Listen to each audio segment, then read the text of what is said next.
Well, welcome everybody. It's the start of our new third series. So this time we are going to be concentrating on some of our most innovative projects. And can I just say it's really nice to be doing them when it's still light outside. It's a really nice feeling. Welcome on spring. But we've just got permission for an additional webinar for one of our particularly special projects. So we'll announce that later on. So watch this space for when that comes up. Kicking us off for the first in our series is founding director Brian Eckersley, and he's going to be talking about engineering identity in architecture, which is, I've already had a dry run, so you're in for a treat, which I already know is good. He's going to talk for about 30 minutes, and then we'll take questions afterwards. So those of you joining us from the last webinars, you'll know that you can pop the questions into the little question function on the side of your screen. I've been reliably informed that it's this side and not that side as it is on my computer, but on this side. So pop your questions into there for the end of it, and I'll come back up and help with those. And even if you haven't got a question, then there's a chat function. So let us know who you are, where you're calling from. It's always nice for Brian to know that he's not just kind of talking into blank space. So that's all for me, and I will come up again later on, but I'll now hand you over to Brian. Thank you very much, Kat. Can you hear me? We can, yeah. Well, I can. Okay. So, hello, everybody. I am Brian Eckersley, one of the founding directors of Eckersley O'Callaghan. And as Kat said, this series of webinars looks at some of the projects where engineering has influenced the architectural identity of the scheme. And we thought it might be interesting to put this subject into some historical context by looking at some of the ideas and structures that have shaped modern engineering. And so this talk is partly based on a lecture that that James and I gave at the World Architecture Festival a couple of years ago. So what follows is a fast dash, really, through 4,000 years of Western architecture and engineering. So try to keep up. It's a little London-centric, perhaps, in places, and there will be a few familiar cliches and hopefully many projects that are less so. And we'll then look at some of our own work. So, firstly, what is engineering identity? In this context, we might consider engineering as the ability to plan and design the technical aspects of buildings and so predict their future behaviours with increasing accuracy and reliability. And whilst identity is the quality of something that makes it different from others. So perhaps one of the oldest standing pieces of architecture, the Great Pyramid of Cheops, it contains around 2.3 million stones of 2.5 tons each. It's almost 150 meters tall and contains a complex system of tunnels and chambers. It's the only remaining wonder of the ancient world, and its scale and pure geometric form gives identity not only to a tomb, but to a whole ancient civilization and a modern nation. Even now, we're still trying to work out how it was constructed. The problem was one of getting the material out of the ground and to the right place with the minimum expenditure of energy. It's been the same problem for several thousand years. With the Greeks came the foundations of logical thought and its application to mathematical theory. Many of their engineering advances were in the marine world, again, as we're still discovering today. Meanwhile, their buildings were simple in structural engineering terms, posts and beams in stone and timber, but their sophistication lay in their geometry and developing engineering accuracy of setting out and constructing them. The Romans, however, were much more audacious in their engineering vocabulary, making use of new structural forms and materials. Regard the useless works of the Greeks and the idle pyramids, Pliny the Elder would mock. They brought ingenuity to creating the infrastructure needed for urban life in bringing clean water, taking away sewage, building roads and bridges to project the power and identity of the empire. Pont du Gard forms part of a 50-kilometre aqueduct which descends only 12.6 metres over its entire length. And when Joseph Balsajet was trying to design a sewage system for London in the 1800s to enable its population expansion, it was to Roman works that he turned even then. This is a section through the embankment in London, built on the banks of the Thames to drive a new sewer, but also containing a new railway and other services. What could be more important for the identity of a progressive nation than the good health of its citizens, something that is even more pertinent today? And of course, the Pantheon, a 43-metre dome cast in polsanic concrete, getting thicker and stronger towards its springing point, and the walls containing radial vaulting to resist the thrust. For the next 1500 years, the energy of much technical development in building structures was devoted to expressing the identity of religious movements through ever-increasing scale of buildings and structural forms. Here at Hagia Sophia, a dome that did have an engineering mind behind it, two in fact, but collapsed and required rebuilding several times. And then through 500 years of Gothic of ever-increasing scale and structural complexity, until we reach Brunelleschi in Florence, who figured out exactly how to build his double-skin dome with minimal temporary works. And Michelangelo at St. Peter's, who wasn't quite so successful. He hadn't quite figured it out, and it cracked and took 200 years to fix as a result. In the 1600s, Galileo and later Simon Stevin start to categorize structural behaviors through the application of the scientific method, that is, observation, extrapolation, and testing.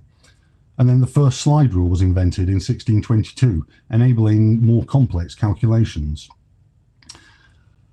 And Robert Hooke demonstrates the catenary as well as the theory of elasticity, seen here tirelessly explaining, probably for the 100th time, that the shape of a hanging chain is the same as the funicular path of an arch in compression. Hooke was a contemporary of Wren, and when Wren came to build St. Paul's, the identity of the Anglican Church was to be projected by a dome high up on a raised cylinder. He realised that the principal problem of constructing the dome wasn't the dome itself, but the huge weight of the lantern above, so he constructed a brick cone to carry it in compression. The dome was then propped off this, no more than a skin of lead sheeting on boarding to form the shape, a very pragmatic and modern solution to the problem. And then something even more interesting starts to happen. Here's Causey Bridge in Durham, 1726. Nothing particularly remarkable about it, a traditional stone arch like many constructed for 2,000 years or longer before. And then, just 50 years later, Abraham Darby built this, the Iron Bridge in Coalbrookdale in Shropshire, in cast iron without bolts or rivets. It's a structure of remarkable transparency. Apparently it's over-engineered. The revolutionary visual identity of this bridge became a synonym of the arrival of the Industrial Revolution. And that was all made possible by the industrialization of the iron smelting process. And then this, a few years later, Ditherington Mill, engineered by Charles Baige.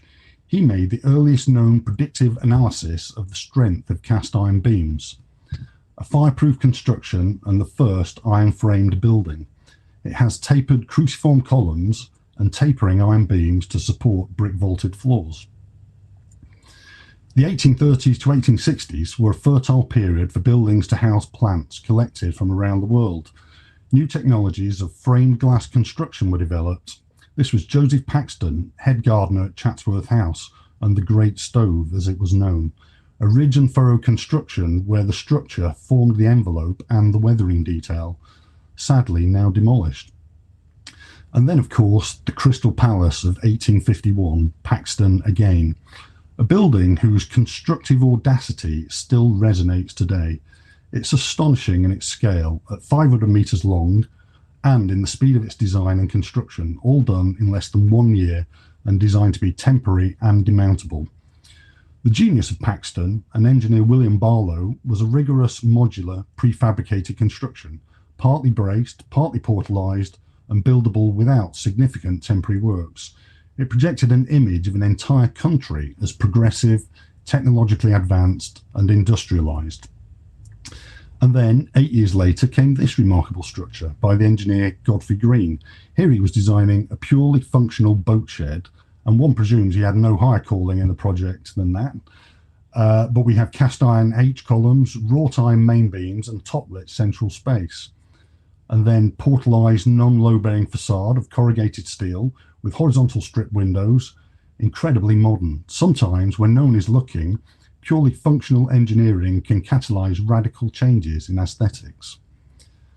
Developments in foundation engineering and lift technology in the US allow buildings to get ever taller. And what we see here is what we might call the feedback spiral of developing technology.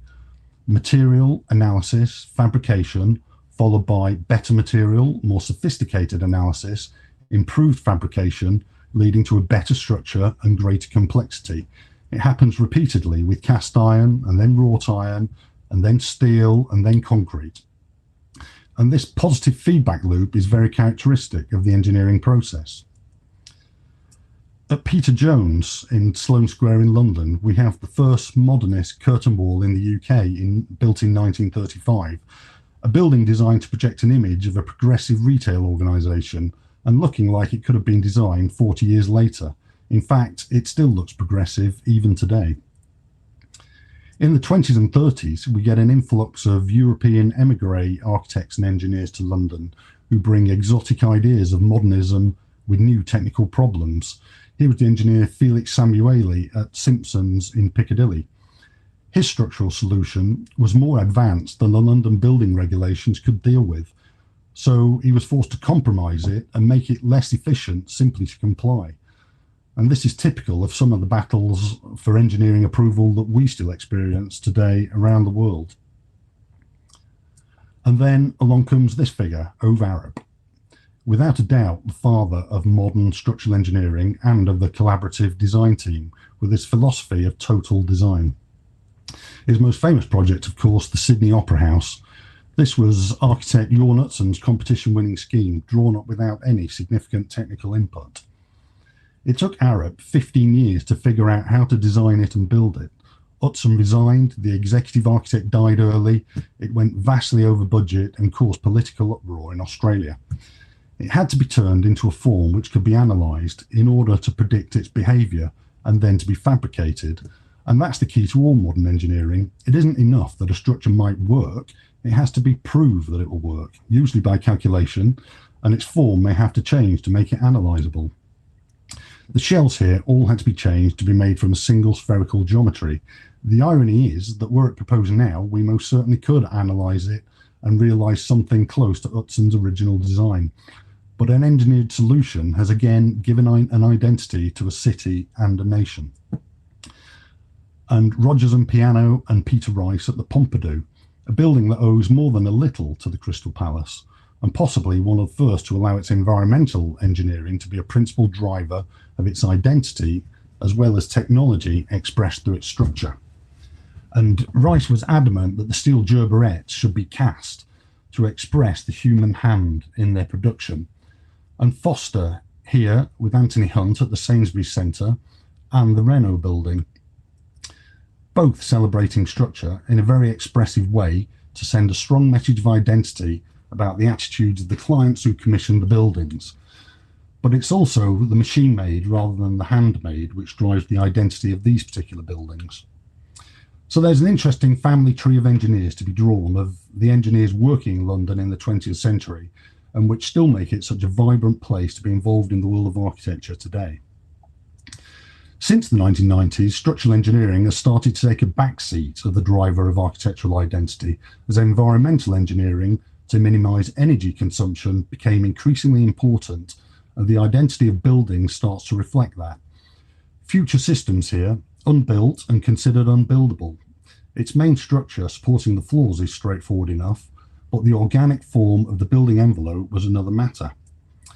Frank Gehry, through Gehry Technologies, started to solve the problem himself of how to turn this into this.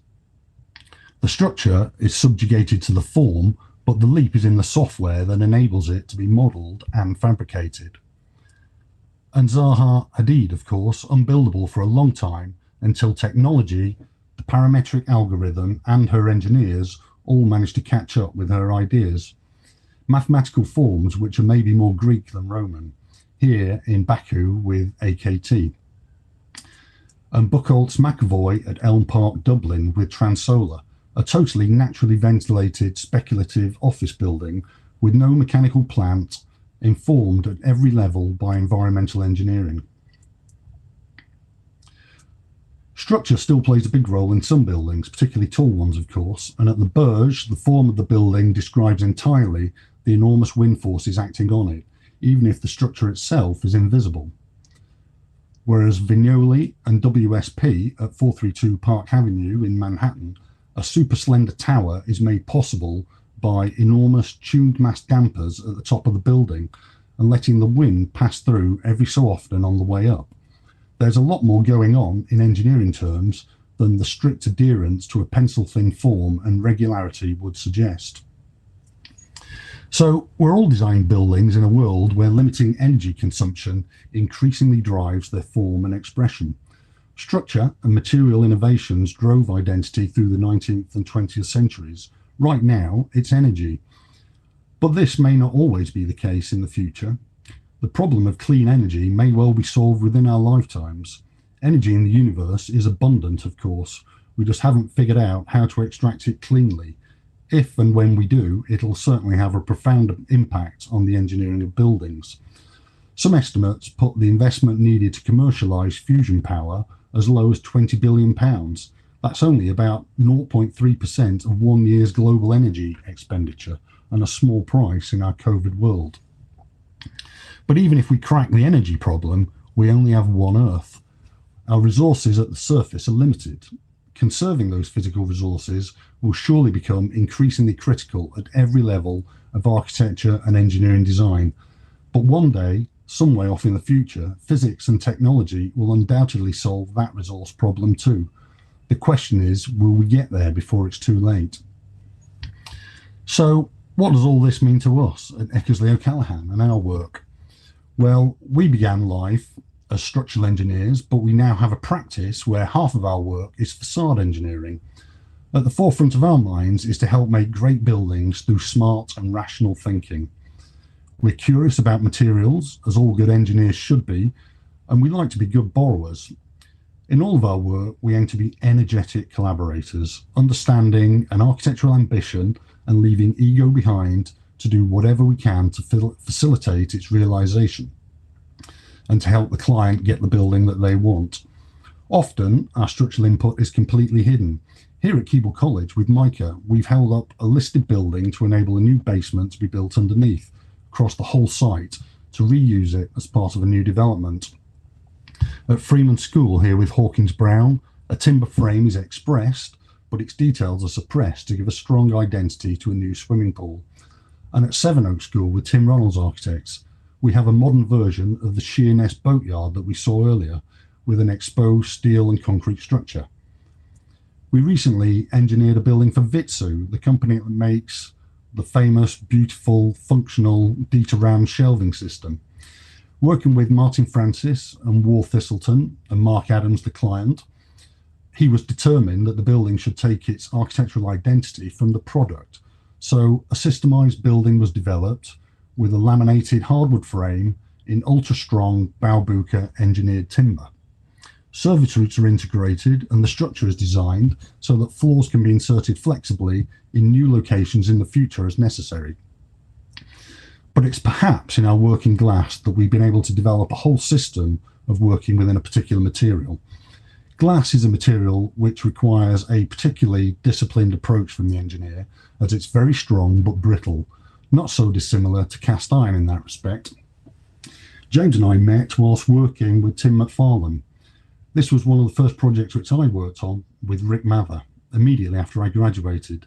Tim wanted to build the first building with a glass load-bearing frame, and his genius was to propose laminating multiple layers together so that if one piece might break, others remain to carry the load safely. And we had amazing clients who were willing to pay for this experiment on their home. And that led to this project with Raphael Vignoli in Tokyo. an 11-metre cantilever where we engineer connections between laminated glass beams to transfer loads much greater than had ever previously been possible. But it's in our work for Apple that we've been able to fully develop the potential of this beguiling material in structures over the past 20 years. And we've been able to repeatedly test and develop both its capabilities and our analysis of it, whilst using it to express the identity of Apple as a business, which is obsessive about the values of good design and technology.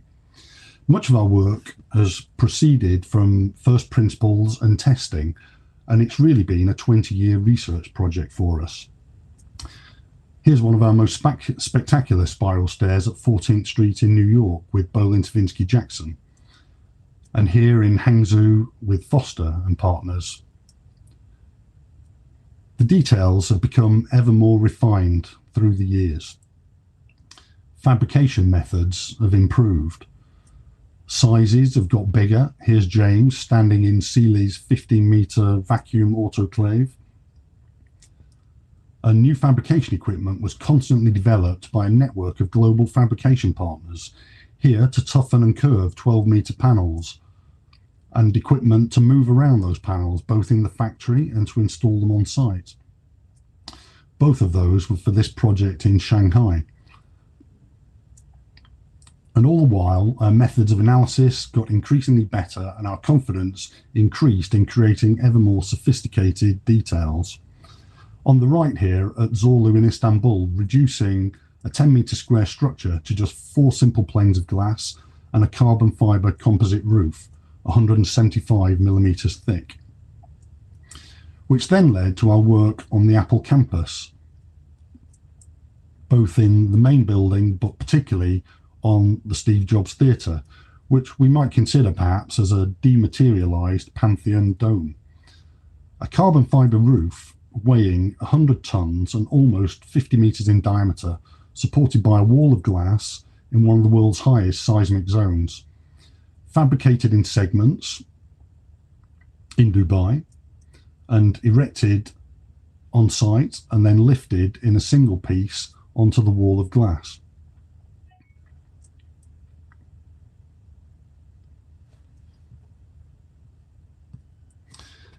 And here we can see the progressive scale of those structures. All the earlier ones would fit together inside the Steve Jobs Theatre. All the different parts of the fabrication supply chain had to continuously evolve and develop to enable these projects to happen over a 20-year period, much like some of the historical examples which we saw earlier. And this went hand in hand with our increasing analytical knowledge, resulting in greater demands to the supply chain, who would then respond by further developing their end of that chain. Increasingly, however, the focus of our work has been on the wider requirements of the building envelope in our facade engineering work. More stringent energy codes and ambitious architectural forms demand increasing performance and sophistication from the facade, and it's here that engineering is currently driving architectural identity in the early part of the 21st century. This is Spurbank in Moscow with Zaha Hadid Architects, a very deep plan with 7-metre floor-to-floor heights and fully glazed, partially doubly curved facade, currently under construction. And the Oxford Physics Laboratory, in a very sensitive historical context, the building facade had to respond to William Butterfield's Victorian polychromatic brickwork at Keble College, who, if you remember, were also our other clients across the road. So we definitely needed to get this facade right. And whilst the facade also had to work hard in moderating the environment, providing solar shading and eliminating thermal bridging through a system of deep copper fins. And quite different forms and materials here at Stamford Bridge Stadium with Herzog and de Meuron, but the same challenge in some ways, how to give identity to a building and a place through the building envelope. The use of brick here taking its cue from Victorian buildings in London, sadly not looking like it's going to be built though. Perhaps the most satisfying results for us occur when all of these disciplines are combined and we're responsible for structure and envelope. Here at Marina Bay Sands, Singapore was just such a case with Foster and Partners. Somewhere between the Pantheon and a Victorian glass house, but with glazing and shading that can deal with a subtropical latitude, and where doubly curved glass panels stabilise the structure. And here at Wallbedding Garden with Heatherwick Studio, where there's an even more direct link with Paxton's ridge and furrow glass houses that we saw earlier. These are renders, but the glass house has in fact just been completed on site, and the glass petals opened up for the first time a week ago. And here in Shoreditch in London, we're structural and facade engineers on a new office building with War Thistleton. This takes what we learnt on Vitsu and is engineered using high-strength Baubuka timber to create a 6-storey high commercial building. We have engineers in our office who are now obsessed with the challenge of reducing embodied carbon in our projects. And here it's far lower than in a conventional building, and were it not for the concrete basement, it would be significantly lower again. The facade is a curtain wall also with tulip wood shading. And here in Sydney, we're engineers for both the structure and the facade on this incredibly ambitious new headquarters for Atlassian, 44 stories tall with timber sub-blocks, 4 stories high, inserted into a steel megaframe, making it the world's tallest hybrid timber building. It will have 50% less embodied carbon and 50% less energy consumption than a similar conventional building. The engineering here really will give the building a very particular identity. And finally, in an altogether different vein, the sky pool, spanning 15 metres between 2 buildings in London at 10th floor level. This is made of acrylic and carries a total weight of 150 tonnes. It's much more transparent than glass and has almost invisible bonded joints. And in case you thought it wouldn't get past the drawing board, it has in fact already been erected and filled with water. As you can see, it is a structure of quite spectacular transparency and will be a unique experience. It should open during May, but here's a sneak preview of it. Hopefully, if the timing works out, this will be the subject of a final extra webinar at the end of this series, by which time I'm hoping to have had a swim in it. Thank you very much. Super, thank you, Brian. That was really interesting, and it's really good to see the sky pool. It's you got a sneaky peek there, so don't go telling all your friends just yet. But you've got your first look here, basically. For me, there are so many incredible projects on there, and I think that sort of perhaps, MBS, once you understand the engineering behind MBS and just how beautiful it is, and then also wall bedding, I can't wait to go and see that open. I think those are probably 2 of my favourites.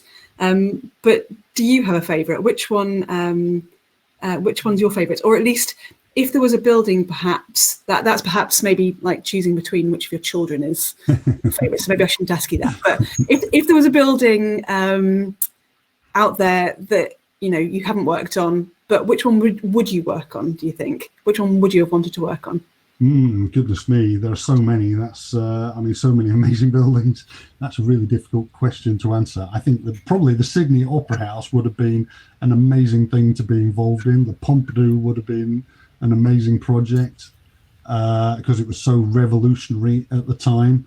Right now, my favourite building is that I would like to have worked on is in some ways a non-building. I mean, it's of a building scale and it's an engineering challenge, but it's not really a building, which is the SpaceX Starship program. Oh, fantastic! Yeah. In engineering terms, I find it just astonishing. I mean, the fact that they're building stainless steel structures, welding them up out of 4mm stainless steel, and they're 9 meters in diameter, as tall as 14-story buildings, and shooting them up into the sky and then landing them back again on the same spot. And then they're trying to perfect this landing technique. So quite often they explode on re-landing, but that's still judged a success if they manage to control it in the right way to bring it back down. And then they've reconstructed it and rebuilt the next one re-welded it up, ready to test again, 4 or 5 weeks later. And it's astonishing. So, that passion that Elon Musk brings to that project, and putting his money where his mouth is, not worrying about failing fast to get it right. I mean, it's a spectacular project, and with very ambitious aims for humanity. I'm not sure that I'd like to live on Mars. We've done one of our projects, which I didn't show today, was developing a Mars habitat. I think things would have to get pretty bad here on Earth for the environment on Mars to be an improvement. Yeah, absolutely. By the looks of things at the moment, from what the rover's sending back, but it's what an amazing project. But maybe one day we'll want to expand, I suppose. But no, I mean, the SpaceX one is absolutely fantastic. When you listen to the commentator as the rocket's coming back down again, they're just so calm. I mean, they must be just so excited, listening, kind of watching what's going on. But I agree, that would be a superb project to work on. What would you say has been your and by the way, we've got time for some questions. So if you want to pop some questions in, then do so now. Don't let me rattle on, as it were, because I've got too many of them to ask. But what experiences would you say that you've learnt most from in your career so far? Yeah, I suppose, there are many, really. I suppose one was, I did an engineering degree, and then I studied architecture part-time whilst I was working as an engineer, straight away after I graduated. And that was, amazing for me as an engineer, and having a scientific background, really. To study architecture really taught me to understand, both the visual language and the verbal language of architecture, and not to be intimidated by it. So that's been a very valuable thing. Yeah, really in my career.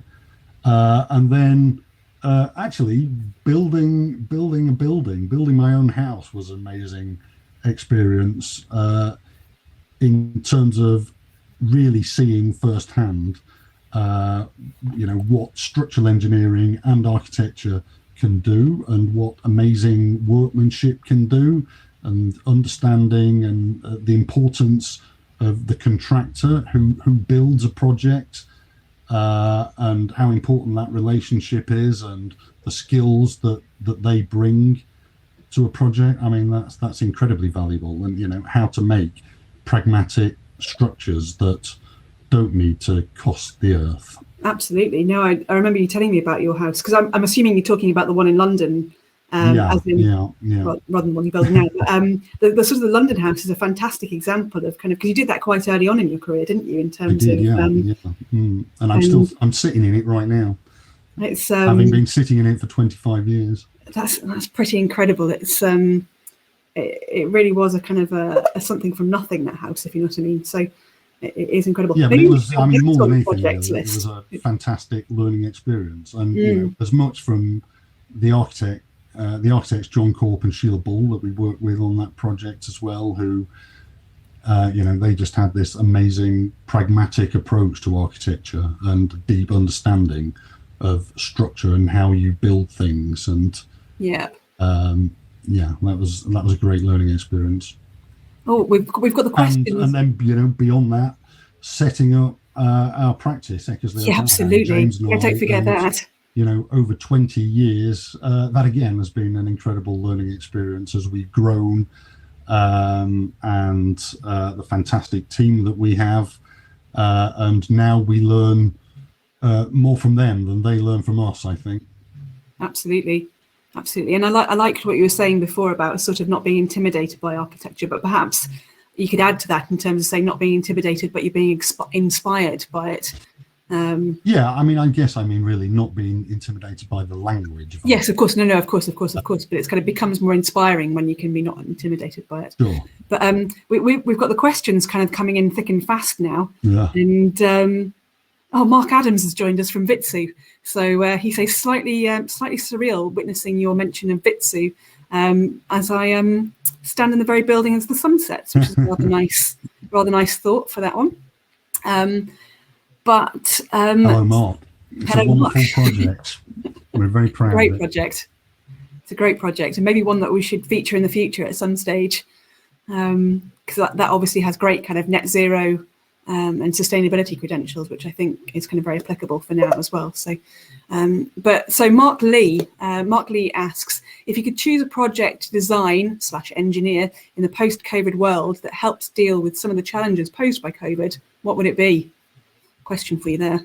Oh, sorry, what was it again? If I could choose So if you could choose a project to design or engineer in the post-COVID world that helps with some of the challenges posed with COVID, what would it be? It's quite an open-ended question. It's quite a big one. That's a very difficult question. It's a very difficult question. It's quite open-ended and quite maybe the Starship rocket is the right answer to that one again.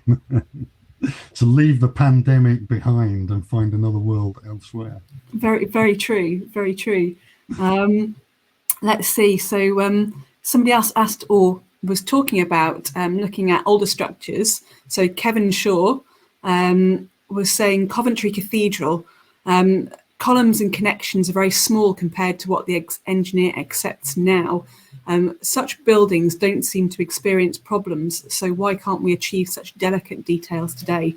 I think I would argue with that. I think you'll find we can actually. Yeah, I think I would too. Was that Colin? Did you say? That was Kevin Shaw. Kevin Shaw, right? I think Kevin needs to take a closer look at our work to see that in fact we can realise those things. Perhaps not always. I mean, I'm not exactly familiar with the. I roughly know Coventry Cathedral. I've never been there, and it's a concrete frame, if I remember correctly. So I'm not quite sure what the connections are that he's referring to. But I'll take a look now. Absolutely, get back to you on that one. But I mean, Kevin, if you look at certainly, yeah, in our work, I mean, in many projects, it's all about the detailing. It's all about finessing those details, finessing connections, particularly some of the work that I showed you for Apple. So yeah, we're pretty obsessive about that. Very much so. The Steve Jobs Theatre is a really good example of that, whereby it's kind of the silicon joints between the panes of glass all contain all of the M&E things from the roof. The inside. I mean that reduces connections to something almost invisible, as do a couple of other projects. But you know, there are others where, you know, certainly we have used metal connectors where they're there and expressed, but the detailing of those things is and the reduction of them to something as minimal and beautiful as possible. Absolutely. The functional job that it needs to do is very important. Very much so. He said, sadly, we haven't had the opportunity to work with you, but maybe that can be changed in the future. Maybe we can in the future. That'd be excellent. So other questions coming in. What do you think we can do? So from a, say, construction point of view, apart from developing sustainable materials, I got confused by the end of the question there. So what do you think we can do from a construction point of view, apart from just developing sustainable materials? I think for the future, I think is what she's talking about. Engineering is all about using the minimum amount of stuff. So, you know, it's not just developing sustainable materials, but it's using the least amount of it that we can in our buildings. But also, you know, as we saw in some of our projects, environmental engineering now is an increasing part of our work, in the sense of our facade work, where that is modulating the internal environment of buildings. I mean, it's been an obsession of modernist architecture to bring the inhabitant of a building closer to the outside and to bring the outside in. So, you know, using highly glazed buildings that do that, we then need more and more sophisticated building envelopes to be able to do that in a way that adequately controls the internal environment, by not letting too much heat in, not letting too much light in, Yeah. Not letting too much heat out. So yeah, the building envelope has to get more and more sophisticated to deal with that. Yeah, and sort of just to add on to that in terms of sort of, and we're looking now at kind of linking between the facade softwares and the M&E softwares to be able to link those two data together to produce a much more holistic design for the building and the building's energy usage kind of going forward. So I think that kind of all joins in with the digital design agenda and how buildings progress in that way, I suppose, as well. So there is a bit of a teasing question here. So from Francesco, if an architect comes to you with a crazy design, would you try and make it no matter what, just for engineering challenge, just for the engineering challenge of it? Would you rather change the design? I think that depends on who brings the project and the design to you.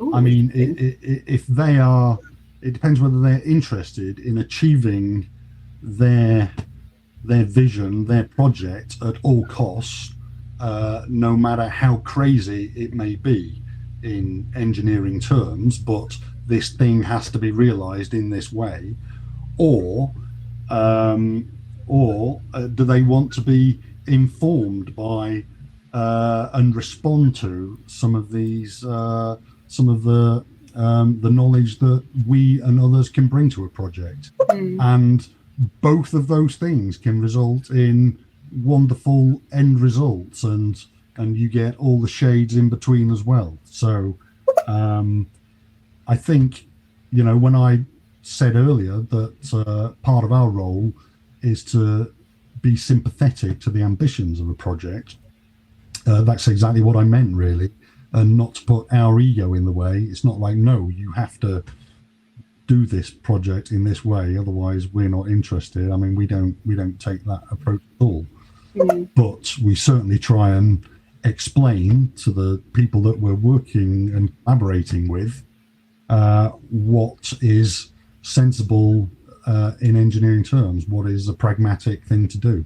Absolutely. But sometimes the pragmatic doesn't result in the best project. So no, it's kind of well, I mean, sometimes kind of honest engineering can produce beautiful sort of the most honest engineering can produce beautiful buildings, I suppose. I'll caveat that with some that aren't. The 1960s tower blocks. Skyfall sitting on the screen right now is it's a crazy idea in many ways, but it was a fantastic engineering challenge, and it will be the end result will be spectacular. Absolutely, and it has pushed the boundaries of engineering. Experience.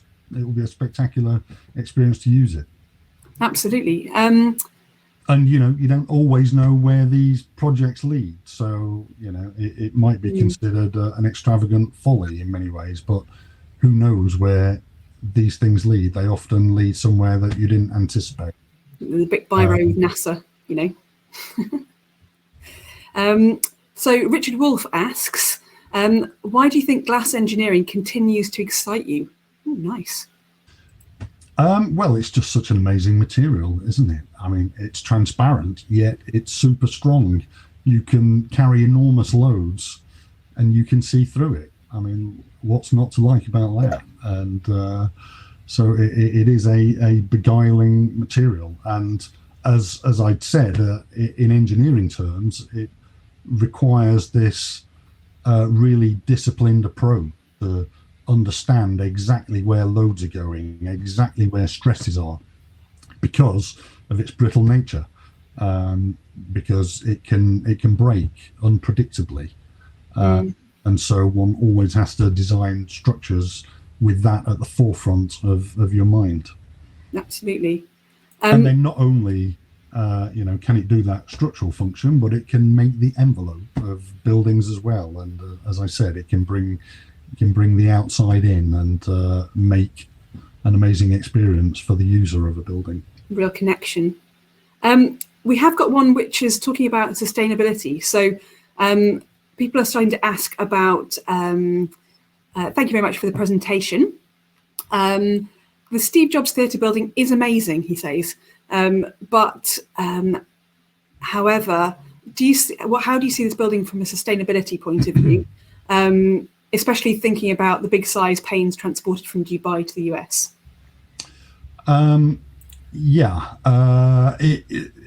It would have questions to answer on that level, as many projects do. Certainly, the glass didn't actually come from Dubai. The glass came from Germany, but still, it travels a long way.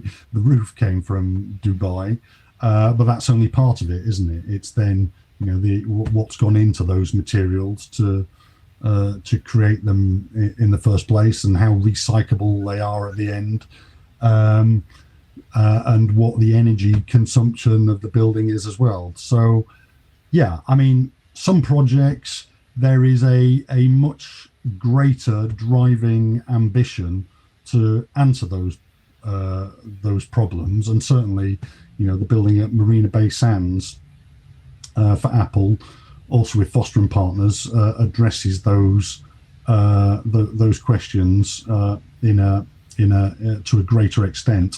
But we rose to a structural challenge on this project, and as I say, who knows where these things lead.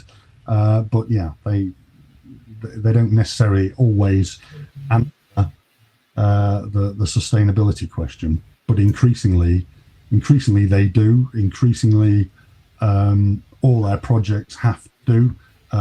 Increasingly, the engineers that work with us insist that they do, and they are increasingly obsessed with getting that right and improving that situation. Absolutely, and I think that what can be said, about projects like the Steve Jobs Theatre, was it really did push the boundaries of engineering, and through doing that, in terms of being able to work with the fabricators, being able to work with these things, we then have a greater influence on sort of what can be done and how we can push the industry to be able to innovate in the sustainability kind of sphere, as it were.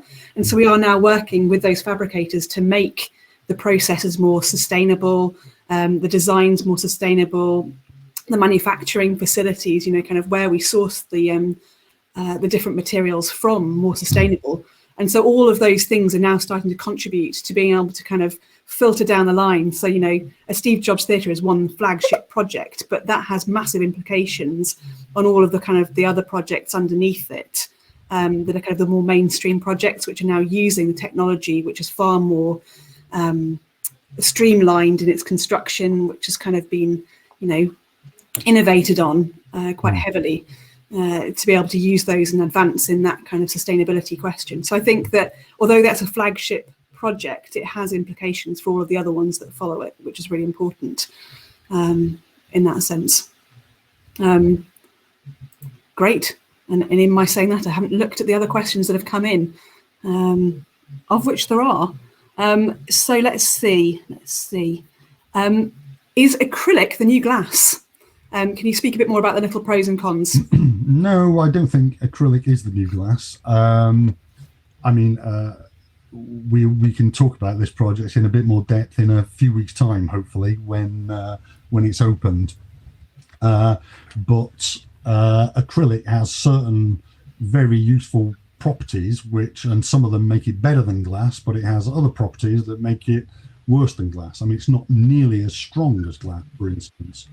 It's much weaker, in fact, and much less stiff. So to carry a given load, you need to use a much bigger piece of structure. It's just that on this particular project, you needed that big piece of structure anyway, because you needed big sides to this pool, which then naturally make big, deep beams. And you can also bond it almost invisibly. As I said, you can glue it together, so you get these invisible joints. But it's less robust in the sense that you can scratch it in the way that you can't with glass. But similarly, if we'd used glass here, we'd have had multiple laminations that all had to be glued together, and it would have made a much less transparent structure, and it would have needed a lot of bolts fixing all those glass pieces together. So it's definitely not the new glass, but in certain situations it has quite enormous advantages. All for the situation that it's choose the materials carefully for the situation it's in, I suppose, which is a good thing. Yeah, I mean, yeah, exactly. That's the thing. We expected this to be the Skypool to be a glass structure when we started off, but as one went through the design process, it fairly quickly really became clear that glass wouldn't give the optimum solution. Absolutely, that ability to kind of change, which is great. Yeah. So I think, you know, as engineers, we always need to be open-minded about what a problem is and approach it with an open mind, and try and solve it. Absolutely. I think we've got time for one more question before we'll head off, but and leave you to your evenings. But on the Freeman School, how did the presence of constant moisture affect your choice of engineered timber and the type of wood that was used? It's a glulam, and I've forgotten exactly what the type of wood was, but certainly I'd need to check up on that. But certainly it's perfectly capable of coping with that swimming pool environment, and the treatment on it enables it to do that. And there are lots of examples of swimming pools that have been built probably in the last 50 years that have used glulam structures and are still performing perfectly serviceably. Well, super. I think that is all we've got time for now. Looking through the chat here now very quickly, people have left some really lovely comments, so I'll make sure that Brian gets those. Thank you very so you much. can read through on those ones and get back to you if you've got any kind of, if anything's popped up which I've missed. We'll make sure that we get back to you on that one. But it's been fantastic to have you all here with us today. We're much appreciated you joining us. Don't forget to join us for our webinar next week, which is on K11, which is a superb building. It's kind of it's facade engineering, and we designed the 9-meter high glass tubes and the new closed cavity facade system for it. A little bit of a mouthful there. So that one is a great project. So join us for that one. Sign up on our website, and you'll get a reminder for that next week. And all that's left to say is thank you very much, and we'll catch you next week. Super. Thank you very much, everybody. Can't see any of you, but I hope you're there. Yes, exactly. They are out there, I can promise you. Anyway, nice to see you. Have a lovely weekend. Have a lovely evening, not weekend. Thanks, Kat. Bye. Bye.